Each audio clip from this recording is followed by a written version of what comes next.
Like व subscribe करा आणि बेल आयकॉनला क्लिक करा। टाकळीवाडी तत्वार रस्ता निकृष्ट दर्जाचा, वाहनधारकातून संताप, ठेकेदाराची चौकशीची मागणी। महिन्याभरापूर्वी करण्यात आलेल्या टाकळीवाडी दत्तवाड हा रस्ता निकृष्ट दर्जाचा झाला असून वाहनधारकातून संताप व्यक्त केला जातोय। सदर रस्त्याच्या कामाची चौकशी करण्यात यावी अशी मागणी येथील वाहनधारकातून होत आहे। हा रस्ता करून अजून 6 महिने सुद्धा झाले नाहीत। सद्यस्थितीमध्ये हा रस्ता जागोजागी संपूर्णपणे उखडलेला असून रस्त्यात खड्डे पडले आहेत।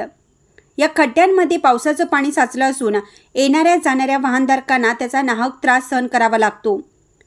3 कोटी रुपये खर्च करून सदर रस्त्याचं काम करण्यात आलं, परंतु रस्त्याचं काम निकृष्ट दर्जाचं झालं असल्यामुळे सदर कामाची त्याचबरोबर ठेकेदाराची संबंधित विभागाने चौकशी करण्यात यावी अशी मागणी केली जात आहे।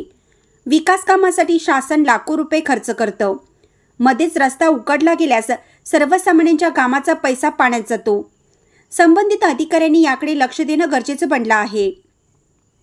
रस्त्याचा दर्जा खालावलेला असून संबंधित ठेकेदारांनी संबंधित रस्त्याचं काम निकृष्ट केलं असल्याचं येथील नागरिकातून बोललं जात आहे। रस्त्याच्या बांधकामाची चौकशी क्वालिटी कंट्रोल विभागाकडून करण्यात यावी। ठेकेदारांनी चक्क डांबरीकरणाचा रस्ता पूर्ण खोदला, त्यातून निघालेलं मटेरियल पुन्हा त्यातच वापरण्यात आलं, त्यावरच माती मिश्रित मुरमाचा थर टाकण्यात आला।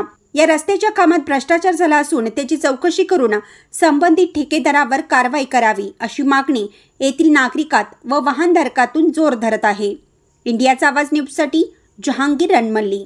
नमस्कार, मी दादा कांबळे दत्तवाडगावचा रहिवासी असून दत्तवाड ते टाकळीवाडी 3 किलोमीटरचा रस्ता 3-4 महिन्याच्या पाठीमागे मंजूर झाला होता आणि ते 2 महिन्याच्या अगोदर पूर्ण झाला। या रस्त्यात जागोजागी खड्डे पडलेले आहेत आणि ठेकेदाराने या रस्त्यात जे पद्धतीने पाहिजे त्या पद्धतीने काम केलेलं नाही। डांबराचं प्रमाण कमी, परत त्याच्यावर शेणखोट असते शेणखोट केले नाही आणि व्यवस्थित काम झालं नाही, तर त्या ठेकेदाराची वेगवेगळ्या पद्धतीनं चौकशी होऊन काय ते पूर्ण रस्ता परत एकदा व्हावा असं आमची अपेक्षा आहे।